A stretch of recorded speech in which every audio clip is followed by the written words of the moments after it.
Bonjour frères et sœurs dans les Seigneurs. Que Dieu vous bénisse de là où vous vous trouvez. Et que sa grâce se manifeste et surabonde dans vos vies. Je suis dans la joie de me retrouver devant vous pour vous apporter la parole du Seigneur. Je vais lire avec vous dans les livres des 1 Thessaloniciens, chapitre 4, versets 15 à 18. Il est écrit, voici en effet ce que nous vous déclarons d'après la parole du Seigneur. Nous les vivants, restés pour l'avènement du Seigneur, nous ne dévancerons pas ceux qui sont morts, car le Seigneur lui-même a un signal donné, à la voix d'un archange et au son de la trompette de Dieu, descendra du ciel, et les morts en Christ ressusciteront premièrement. Ensuite, nous les vivants, qui serons restés, nous serons tous ensemble enlevés avec eux sur des nuées, à la rencontre du Seigneur dans les airs. Et ainsi, nous serons toujours avec le Seigneur. Consolez-vous donc les uns les autres par ces paroles. Amen. Je prendrai comme thème de mon message, Jésus-Christ reviendra. Frères et sœurs dans les Seigneurs, au vu des choses qui se passent dans ce monde, nous sommes en train d'assister aux dernières heures de l'humanité. Qu'à cela ne déplaise certaines théories, mes frères et sœurs, c'est la parole de Dieu qui est la vérité. Ce monde ne restera pas toujours tel que nous le connaissons. Un jour, le Fils de l'homme viendra. Il changera les choses et sera intronisé avec gloire et puissance, roi des rois et seigneur des seigneurs. Malheureusement, frères et sœurs, beaucoup de chrétiens ont un grand désintérêt par rapport à ces choses. Ce désintérêt est dû au fait que ce message n'est pas vraiment beaucoup prêché. Or, il faut que ce genre de message soit beaucoup prêché pour que le peuple de Dieu soit préparé.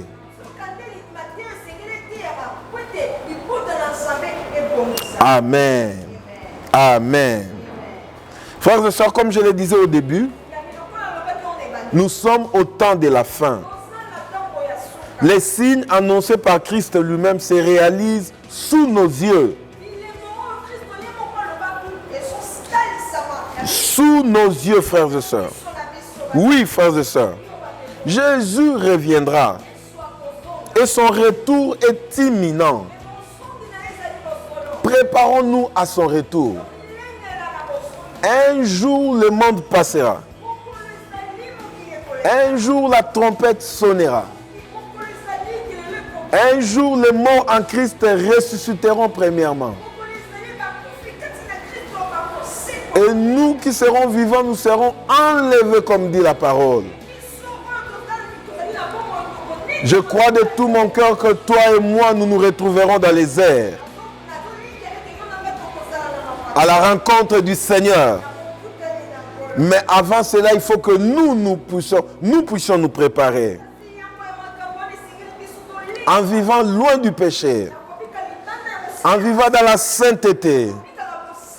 Parce qu'il est écrit, sans la sainteté, nul ne verra le Seigneur. Amen. Il y a 3 choses qui vont se passer au retour du Seigneur. La première chose, c'est que son retour va couronner la fin de notre marche ici sur la terre. Le combat que nous menons contre le corps, contre le monde, contre la chair, contre le diable, prendra fin en ces jours-là.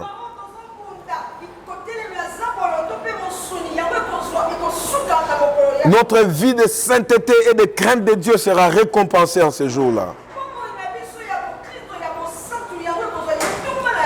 Notre attachement à Dieu sera récompensé. Les Bibles seront fermées. Nous déposerons nos armes Et nous voyagerons comme les aigles, comme les anges dans les cieux, pour rencontrer le roi des rois. C'est pourquoi, frères et sœurs, tant que nous ne sommes pas encore enlevés, nous continuons à combattre. Nous continuons à ouvrir nos Bibles. Nous continuons à travailler pour le Seigneur. Mais un jour, le combat prendra fin et nous nous retrouverons là à la rencontre du Seigneur.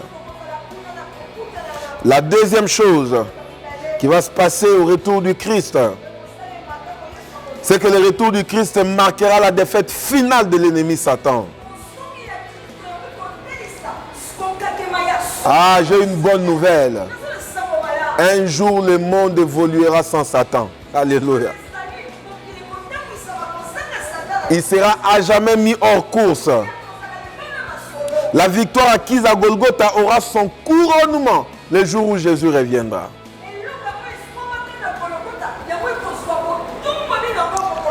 Parce que jusqu'à ce jour, le diable continue à exercer son pouvoir séducteur.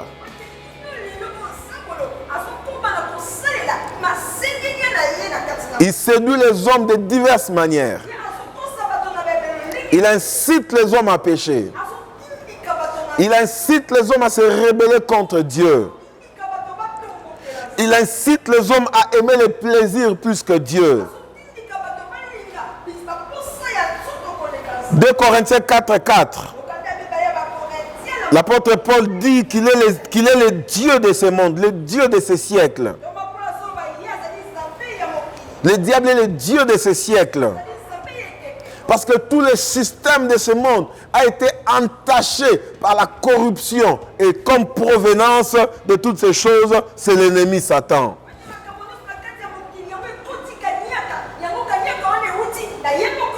Et un jour, frères et sœurs, selon la parole de Dieu, Satan sera lié. Et nous vivrons dans ce monde avec Jésus-Christ comme roi des rois, Seigneur des seigneurs, et le diable est lié. Alléluia.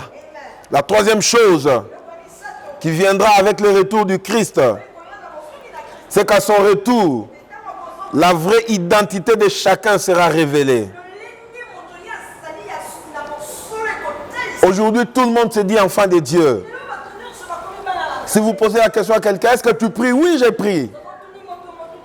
Est-ce que tu crains Dieu? Oui, je crains Dieu. Est-ce que tu vas à l'église? Oui, je vais à l'église. Mais en ces jours-là, celui qui sonde le cœur, celui qui voit le cœur, saura qui était pour lui. Parce qu'il est écrit, le Seigneur connaît ceux qui lui appartiennent. Alléluia. Et ces jours-là, frères et sœurs, il fera les tri entre ceux qui l'appartiennent en propre réellement et ceux qui étaient des hypocrites. Parce que même dans nos églises, il y a plusieurs hypocrites. Devant tout le monde, ils se font des saints. Mais au fond, ce sont des pécheurs notoires. Peut-être aujourd'hui, nous ne voyons pas leur vie de péché. Mais ce jour-là, celui qui sonde le cœur montrera l'identité de chacun de nous. Il révélera au vu de tous ce que nous étions en réalité. Parce qu'en ce jour, frères et sœurs, il est difficile de séparer le blé de l'ivraie. Parce que les deux ont presque la même couleur, ont presque la même physionomie. Mais ce jour-là, celui qui sonde le cœur saura qui tu étais. Il sait qui tu es. Et il sait comment te récompenser. Voilà pourquoi, frères et sœurs, arrangeons notre vie. Marchons dans la crainte de Dieu. Éloignons l'hypocrisie. Et ce jour-là, il va nous récompenser. Dis-moi un bon amen. Dis-moi un bon amen. Il y a plusieurs choses à dire par rapport au retour de Jésus. Mais aujourd'hui, nous allons nous attarder à un grand événement qui va marquer le retour de notre Seigneur.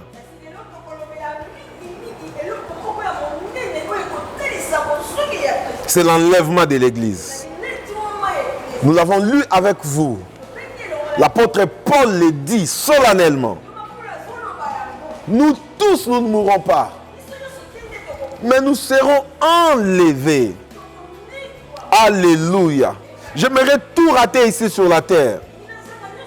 Sauf l'enlèvement. Non, je ne m'aimerais pas rater l'enlèvement.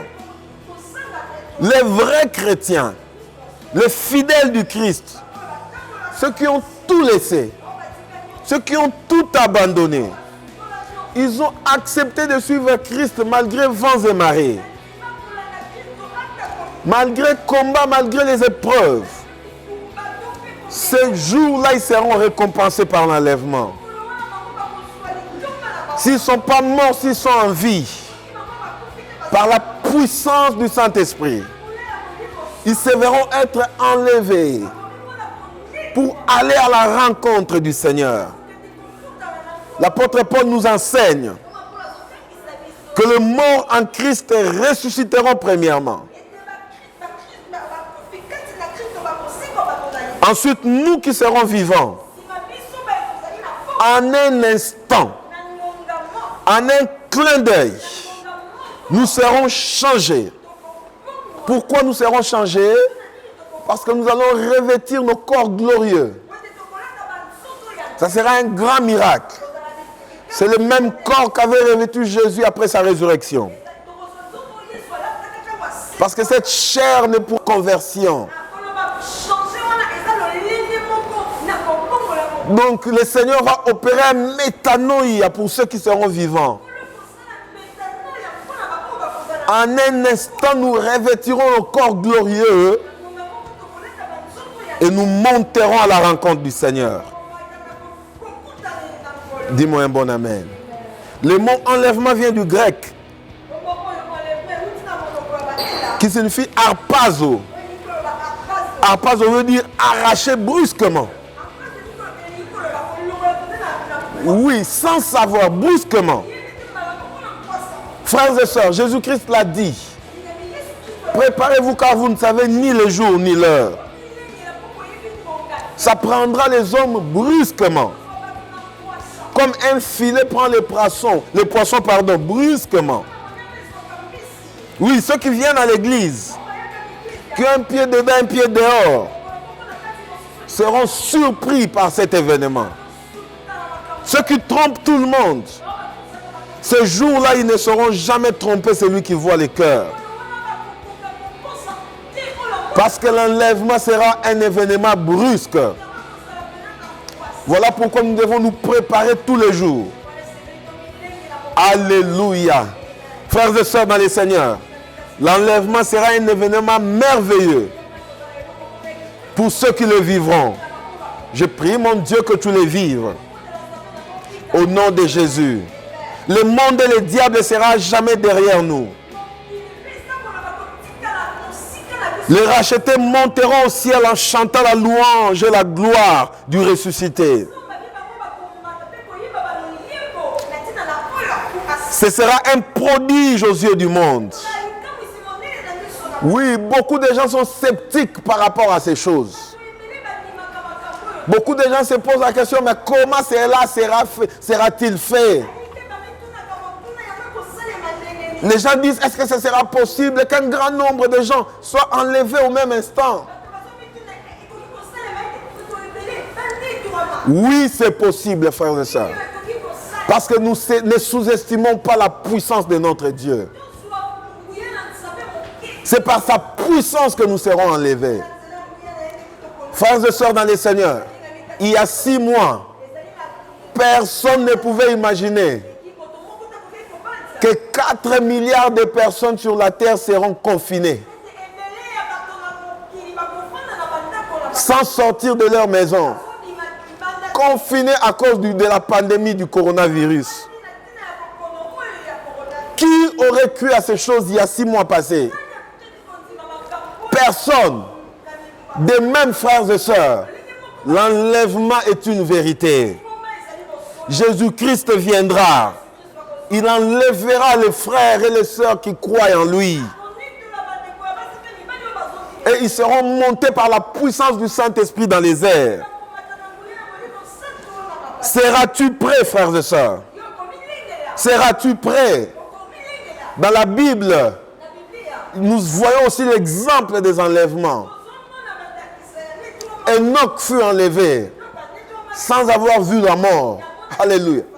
Élie fut enlevé sans avoir vu la mort. Jésus-Christ est les prémices de la résurrection. Les prémices de toutes les choses. Les premiers-nés d'entre les morts. Après sa mort, il fut ressuscité. Après sa résurrection, il était monté à la droite du Dieu le Père. Il a été enlevé. Le même mot qui a été prononcé le jour où Christ partait au ciel, c'est le même mot utilisé par enlever.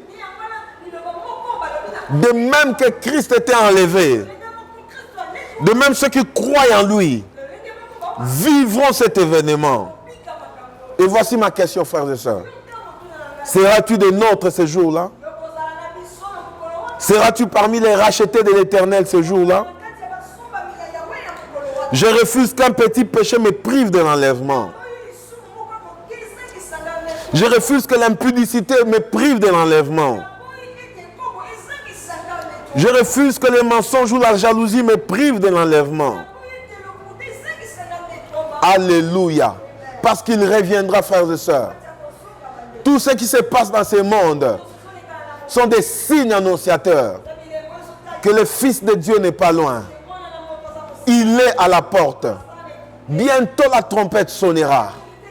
Frères et sœurs, quel sera ton sort? Toi qui m'écoutes en ces lieux, prépare-toi à sa rencontre. Aligne ta vie par rapport à la parole de Dieu. S'il y a un péché dans ta vie, confesse-le. Et demande à Dieu la force de l'abandonner. Parce que Jésus est en train de revenir. Le monde est dans l'ébullition. Parce que, frères et sœurs, Jésus l'avait prédit. Même tout ce que nous voyons aujourd'hui, Jésus l'avait prédit. Il y aura des troubles. Il y aura des tremblements de terre. Il y aura des pestes. Oui, cette épidémie, c'est comme une peste. Je suivais un médecin qui disait que ça ressemble à la peste. Oui, frères et sœurs, toutes ces choses nous montrent que la parole de Dieu reste la vérité. Et que Jésus est à la porte. Oh, j'aimerais vivre l'enlèvement. J'aimerais vivre l'enlèvement avec Jésus. Alléluia. Alléluia. Comment faire pour être enlevé? La première chose, frères et sœurs, croire en Jésus comme Seigneur et Sauveur. Et marcher en nouveauté de vie avec lui. La deuxième chose, prier en tout temps. Être prêt à tout moment. Car il viendra comme un voleur. Non pas qu'il soit voleur, mais il viendra comme un voleur. Parce que tout voleur vient toujours par surprise. De même, frères et sœurs, Jésus-Christ reviendra à l'heure où nous nous attendons le moins. Où les hommes ne s'attendront de moins. C'est en ce temps-là qu'il reviendra. Et frères et sœurs, ce temps est proche. Ce temps est proche. J'aimerais conclure en te disant que les soucis de la vie ne te fassent pas perdre ta foi. Ne te fassent pas perdre ton identité en Christ. Garde ton identité en Christ. Sois un homme de prière. Sois une femme de prière. Pour que ce jour-là, tu ne sois pas surpris. J'aimerais te voir monter avec nous dans les airs. J'aimerais te voir à côté du Sauveur. J'aimerais te voir chantant ces louanges. Parce qu'il revient, frère et sœur. Amen. Que Dieu vous bénisse. J'aimerais prier avec vous. Père, je prie pour mon frère. Je prie pour ma soeur. Je demande à toi, au Seigneur, aide-le à se préparer à la rencontre de ton Fils, car il revient bientôt. La trompette veut sonner. Les morts en Christ veulent ressusciter. Et nous, les vivants qui croyons en toi, l'heure vient où nous allons monter pour aller à ta rencontre. Aide-nous à nous préparer, Seigneur, car ton retour est proche. Au nom de Jésus, nous avons ainsi prié. Amen. Que Dieu vous bénisse.